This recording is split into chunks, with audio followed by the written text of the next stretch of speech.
Cannabis legislation is back on the agenda at the State House. But it's far from certain to reach the governor's desk. News 8's government reporter Garrett Bergquist explains the options. Members of both parties have filed legislation that would legalize cannabis in one form or another, but that legislation will have to get past a deeply skeptical Republican caucus and governor. The marijuana debate is not strictly partisan. A group of House Republicans has filed legislation that would legalize and tax it if the federal government removes cannabis from its list of banned substances. It also sets up a system for medicinal use. It's a very comprehensive bill and how it sets up that structure. It sets up the tax structure, the commission structure, the licensing, all of those sorts of things so that we can put a foot forward, get ready for this because we know it's coming. Senate Minority Leader Greg Taylor filed his own bill Wednesday to allow medicinal use of marijuana.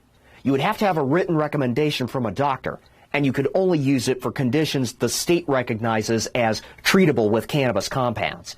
He says the legislature is way out of step with what voters want. Over 85% of the Hoosiers support marijuana legislation in some form. And 50% of those believe it should be for personal use. Yet, despite all these views by Hoosiers, I'm concerned based off past trends that we will still be going to fail to get these policies passed. Top-ranking Republican legislative leaders have not indicated any support for the bills, and Governor Eric Holcomb says even Teshka's bill is likely dead on arrival. If a bill comes to your desk with that provision on it, how would you act?